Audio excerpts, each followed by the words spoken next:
बातमी मुंबईतून मुंबईकरांसाठी अत्यंत महत्त्वाची। मुंबईतील खासगी पाणी टँकर सेवेचा संप आज दुसऱ्या दिवशीही कायम आहे।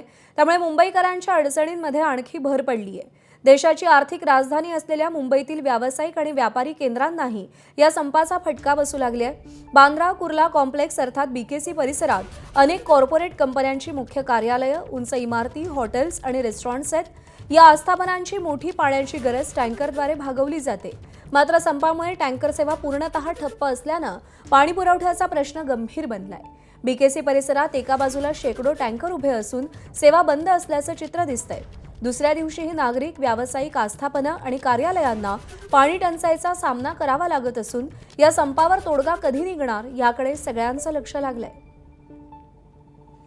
ईशान देशमुख आपले प्रतिनिधी आपल्याला या सगळ्या संदर्भात अधिक अपडेट देतील। ईशान, या सगळ्या टँकर चालकांच्या प्रमुख मागण्या नेमक्या काय आहेत?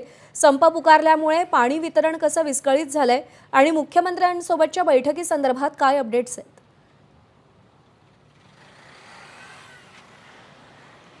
प्रज्ञा, नक्कीच या महत्त्वाच्या ज्या मागण्या आहेत त्या म्हणजे ज्या सेंट्रल कमिटीनी ज्या मागण्या समोर ठेवल्या होत्या त्याच्यावरती त्या सर्व असोसिएशनला तोडगा पाहिजे आहे।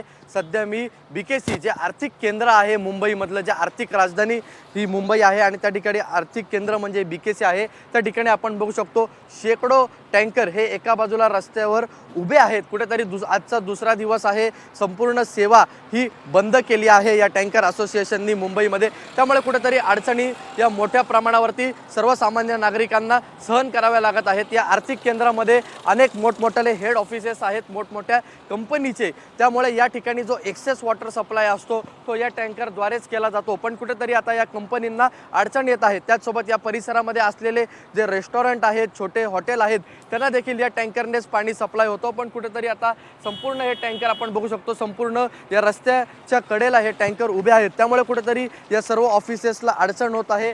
आपण बघू शकतो की त्या असोसिएशनची मागणी एकच आहे की आम्हाला मुख्यमंत्री देवेंद्र फडणवीस यांच्यासोबत बैठक हवी आहे आणि बैठकीनंतरच आम्ही तोडगा निघू शकतो मुख्यमंत्र्यांच्या बैठकीनंतर। त्यामुळे काल देखील कलेक्टरांसोबत बैठक झाली, ती कुठेतरी त्यामधून चर्चेमधून तोडगा निघाला नाही आणि त्यावेळेस देखील या असोसिएशनच्या लोकांचं एकच म्हणणं होतं की आम्हाला ज्यावेळेस मुख्यमंत्री देवेंद्र फडणवीस यांच्यासोबत बैठक मिळेल त्यावेळेसच आम्ही काय आहे तो निर्णय घेऊ। त्यामुळे आज दुसऱ्या दिवशी देखील नागरिकांना मोठ्या प्रमाणावरती पाणी टंचाईमुळे एक आपण म्हणू शकतो त्रास सहन करावा लागत आहे।